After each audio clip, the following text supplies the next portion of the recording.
hanya dapat digunakan untuk melombakan padi menjadi glukosa. Ada dua teori yang menjelaskan bagaimana suatu enzim dapat bekerja sesuai dengan fungsinya pada suatu proses dalam tubuh. Yang pertama, teori Debye dan Coulomb. Pada tahun 1860-an, Emil berusaha memodelkan bahwa enzim tidak dapat bekerja apabila tidak berkaitan dengan substrat yang mempunyai bentuk reaksi kimia. Hal ini disebabkan karena adanya perbedaan struktur dunia dan enzim yang bersifat linear. Sebagai contoh, enzim amilase hanya dapat digunakan untuk melombakan padi menjadi glukosa. Ada dua teori yang menjelaskan bagaimana suatu enzim dapat bekerja sesuai dengan fungsinya pada suatu proses dalam tubuh. Yang pertama, teori Debye dan Coulomb. Pada tahun 1860-an, Emil berusaha memodelkan bahwa enzim tidak dapat bekerja apabila tidak berkaitan dengan substrat yang mempunyai bentuk spesifik atau sama dengan sisi yang aktif dari enzim. Dapat dikatakan jika substrat yang memiliki bentuk cocok secara spesifik yang bisa berhubungan terhadap enzim tersebut. Teori ini dinamakan teori Debye dan Coulomb. Hal ini dikarenakan substrat diumpamakan glikol dan enzim diumpamakan sebagai tubuhnya, di mana Debye dan Coulomb harus dimodel yang sama sehingga memiliki kecocokan dengan sisi yang sama agar dapat mengungkap teori cara kerja enzim ini memiliki kekurangan, yakni tak mampu menjelaskan bagaimana kestabilan dari enzim. Kestabilan tersebut didapat ketika peralihan pada reaksi enzim. Yang kedua, teori kecocokan induksi. Teori ini dikemukakan oleh Daniel Osland pada tahun 1998. Menurutnya, sisi aktif enzim bersifat fleksibel. Akibatnya, sisi aktif enzim dapat berubah dan bentuk menyesuaikan bentuk substrat. Teori ini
enzim tersebut pakai maka dari situ sifat-sifat enzim dapat digolongkan sebagai poin. Enzim memiliki peran potensial yang sangat besar dan aktivitasnya juga besar.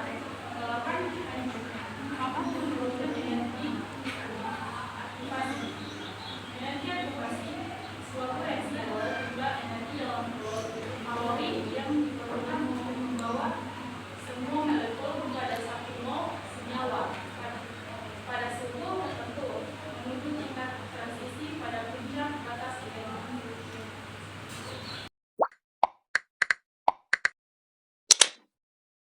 Faktor yang mempengaruhi kerja enzim, pertama suhu. Kerja suatu enzim sangat dipengaruhi oleh suatu hubungannya. Setiap kenaikan suhu 10 derajat Celcius, kecepatan enzim akan menjadi 2 kali lipat sampai ke atas suhu tertentu.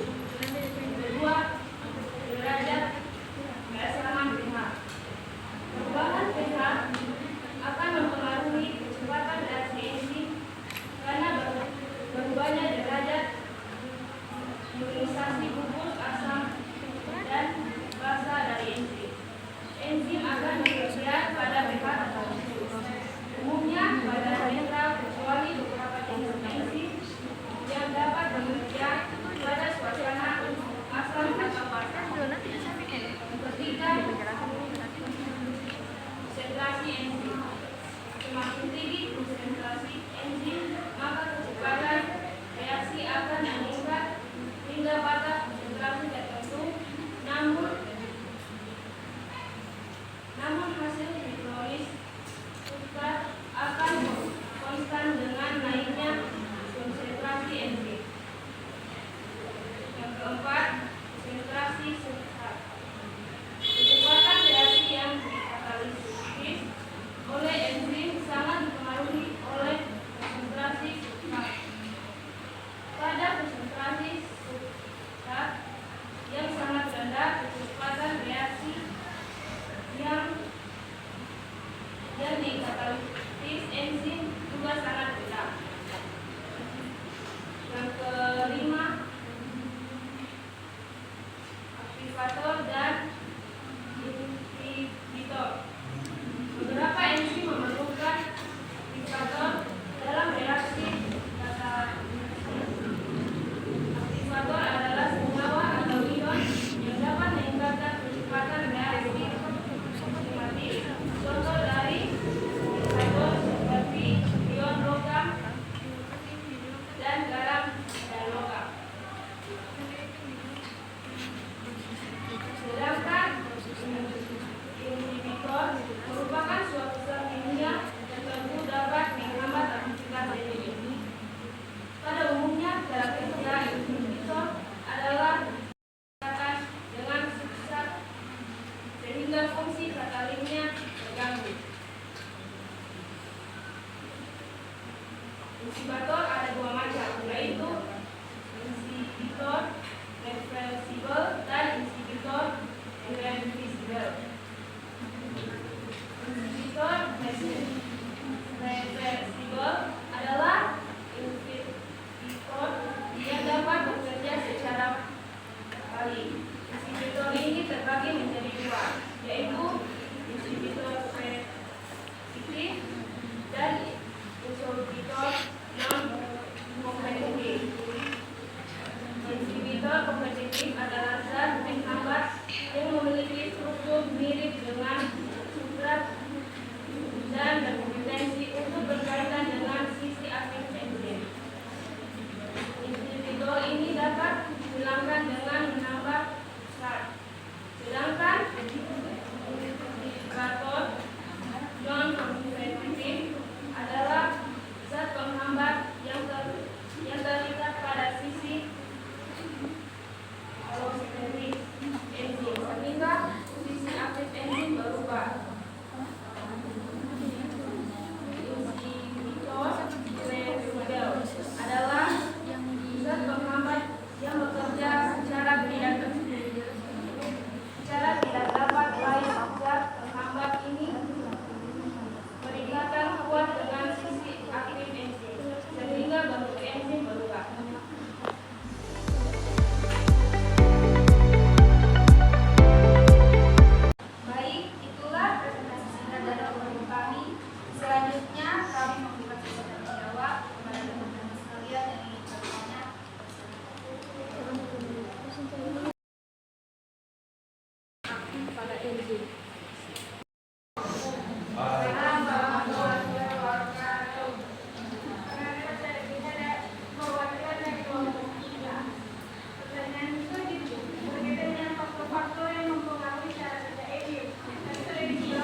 substrat. Namun, beberapa enzim dapat bekerja pada beberapa jenis substrat. Enzim merupakan protein kompleks yang sangat berperan penting bagi makhluk hidup. Mekanisme kerja enzim dapat dimodelkan melalui teori kunci gembok dan teori kecocokan industri. Sifat-sifat enzim akan mempengaruhi bagaimana enzim dapat bekerja. Beberapa faktor seperti suhu pH, konsentrasi enzim, konsentrasi substrat, dan adanya aktivator serta inhibitor dapat mempengaruhi kerja enzim. Kelainan dari beberapa jenis enzim dapat menyebabkan terjadinya penyakit-penyakit tertentu yang berbahaya dan juga dapat menurun kepada keturunan nantinya. Demikianlah presentasi dari kelompok kami. Kurang dan lebihnya kami mohon maaf. Assalamualaikum warahmatullahi wabarakatuh dan selamat siang.